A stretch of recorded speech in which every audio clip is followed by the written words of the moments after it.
This is the Xtracycle EdgeRunner 10E, and it's the first Xtracycle that they're actually building specifically to be electrified. They've partnered with Bosch. In the past, you've been able to get this bike with your Bionic setup in the back, and you know, they did a pretty good job kind of attaching the battery right there. It was good balance. Bionic is quiet and efficient, has regen and throttle.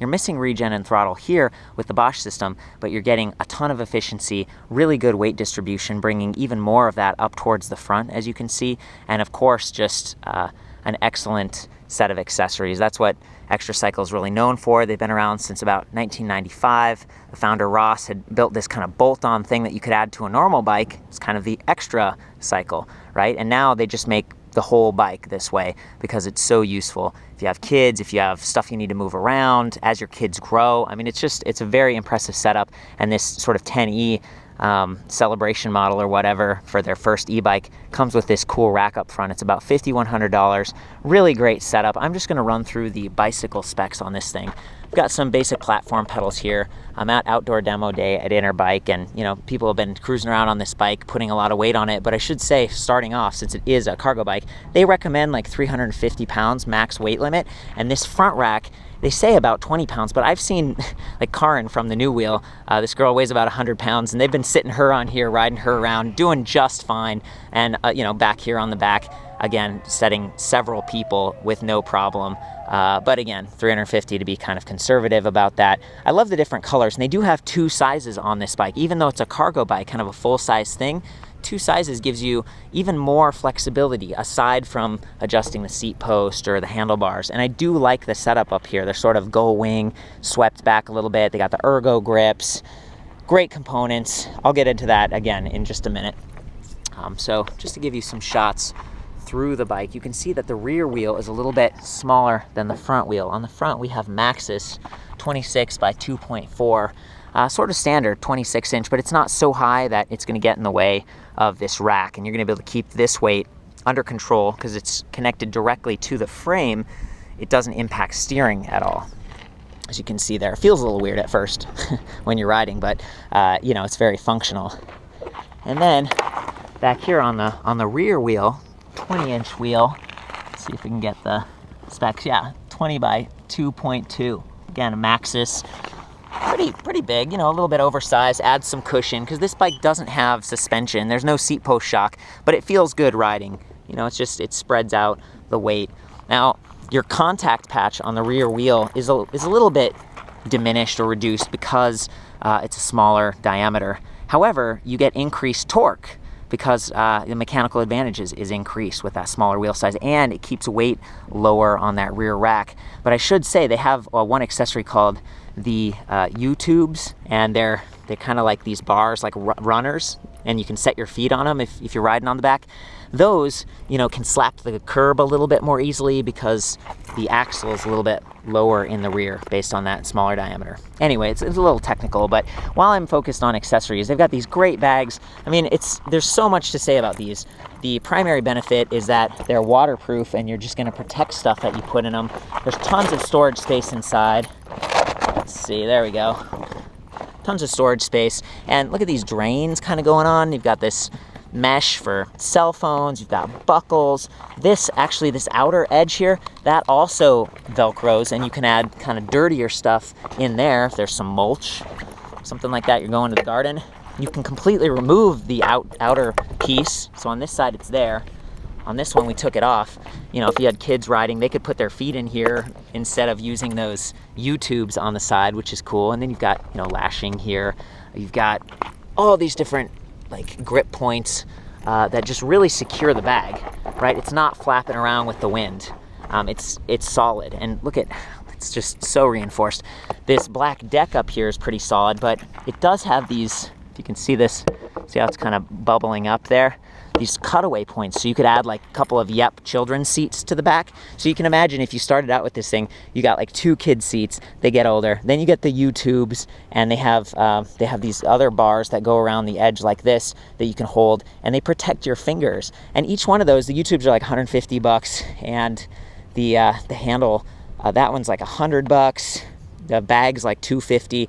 So, you know, it can add up a little bit, but it's not terrible. Again, the MSRP on this version is about $5,100 for this e-bike. And for a Bosch system, that is solid. You can see the kickstand right here, also very solid. Excellent, you know, stability, easy to use. It kind of folds up and out of the way when you're not using it. And yeah, let's talk a little bit about some of the braking technology that they're using. We got 180 millimeter Magura disc brakes, Shimano Diore handles up here, pretty solid. Hydraulic, I think that's also the case in the rear.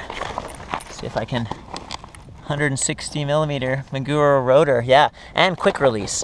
One of the huge benefits of any mid-drive system is that you, 180 millimeter up front, 160 in the back. Keep that in mind if you need to change your rotors at any point in time. They're not the same size.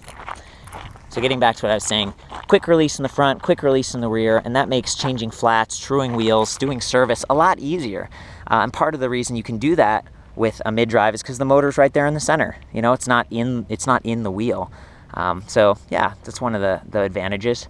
I think maybe we're ready to talk a little bit about the drive system.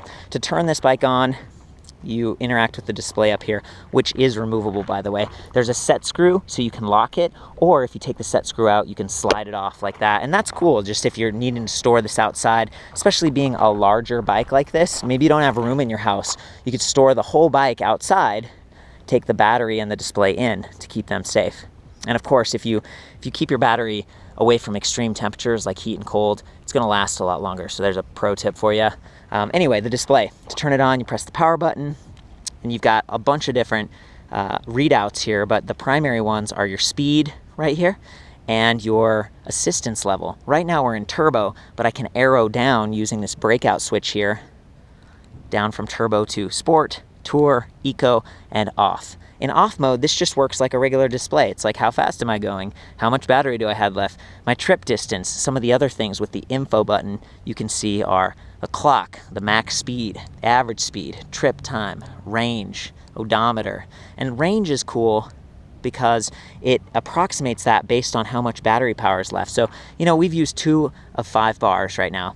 And if I go to eco mode, it says, well, you can probably go 30 kilometers. If I go to tour, it might go down a little bit. Sport, 15, 12 miles per hour. Turbo, 11 kilometers. I'm sorry, I'm getting my words mixed up. So the point is, this is going to give you some idea of how far the bike thinks you can go at the current assist level. And if you're stranded and you're like, oh, I really need to get home, well, you can go down to eco. Maybe you're not going to get the same boost, but at least you'll make it. You know, you can kind of plan your trips. This is a lot more like a car or something, super high quality.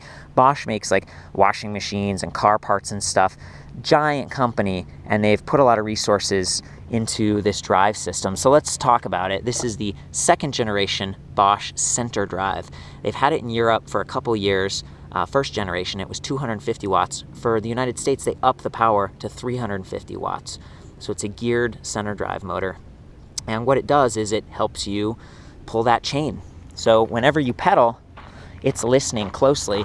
It's saying, how hard is this person pushing? How fast are they pedaling? And how fast is that wheel turning back there? It uses those 3 inputs to basically turn the motor on and then assist you with more or less energy. And when you stop, it stops. So that's awesome. That's really important. If there's a red light or something or a stop sign and if you stop, the motor's going to stop. And also the system listens for when you brake and when you shift gears. And so when you're shifting gears, it's going to relax the motor a little bit so that it's not grinding those gears and forcing the system. So just they've really done a good job with this. In order to interface with the Bosch system, of course, Xtracycle had to custom engineer this new frame, but I personally think it's worth it. And cargo bikes are an excellent application of electric bike technology because, you're pulling a lot of extra weight possibly, and now you're really enabling yourself to, commute in a more affordable way, be out in the community, connecting with people, and just being healthy, getting exercise. So I love it. Seeing stuff like this is really inspiring. And, I like the color scheme of this. It also comes in black. So, the guys might not want the pink and the light blue, but, it's kind of cool. The battery pack here is the Bosch Power Pack 400. It uses lithium-ion cells. They're light, they're high power, and they last a long time. and 400 stands for 400 watt hours. But if you break that down, it's 36 volt, 11 amp hours. So 36 volts, that's power. That's pretty good. And 11 amp hours, that's above average. So you're really getting a solid battery and a really efficient motor, right? And especially because it leverages those gears. So I think that's kind of the quick overview of all of the different aspects of this bike.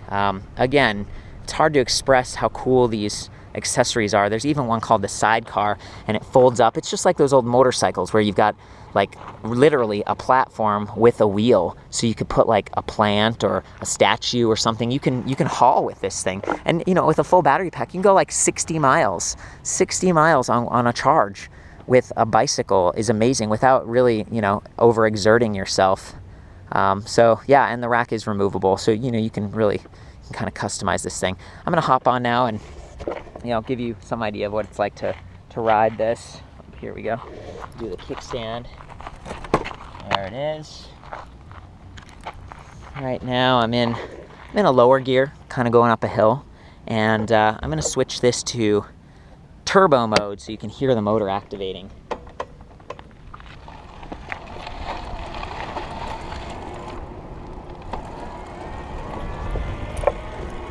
I'm already up to like 19 kilometers per hour.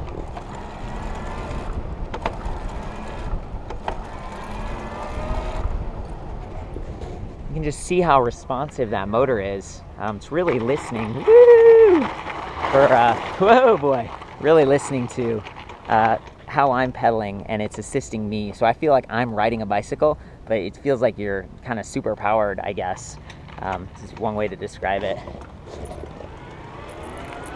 Woo!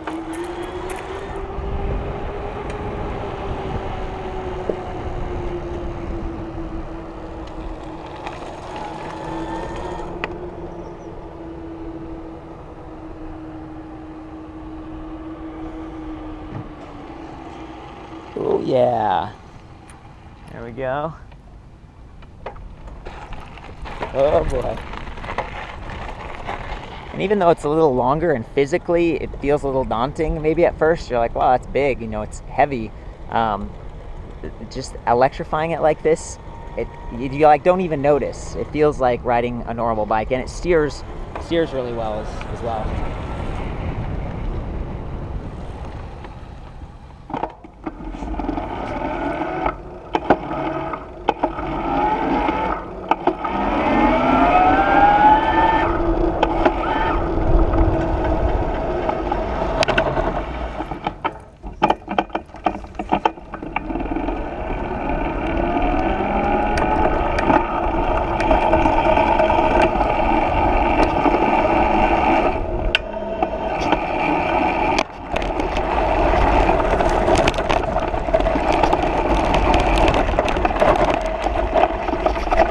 Here with Karen from the New Wheel in San Francisco. What's up?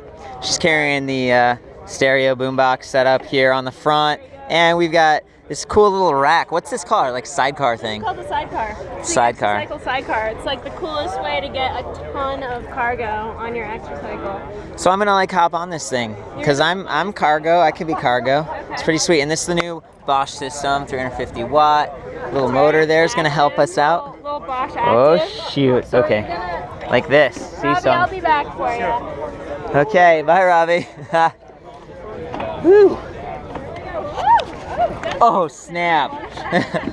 little technical difficulties here. No problem. No problem. Just a little early balance issues. It actually feels great. Does it feel pretty good? Yeah. Woo! Yeah, doing all right. Dang, this is cool. They said that speaker was like 50 pounds. Oh my gosh. It's like 50-pound speaker, but the rack's technically rated for 20 pounds. It looks like it's doing pretty well. I just rode on that rack and I weigh 100 pounds. So 100 pounds. Nice. It was really fun actually. It's the place to be. Woo! Sorry. There's a lot of accidents happening. You! Thank you. You Good can't job. go to dinner then. Oh no. in big trouble.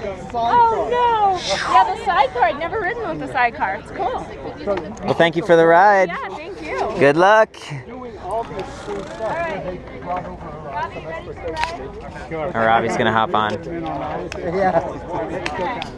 They're up over at the hunt. Woo! Nice. Nice.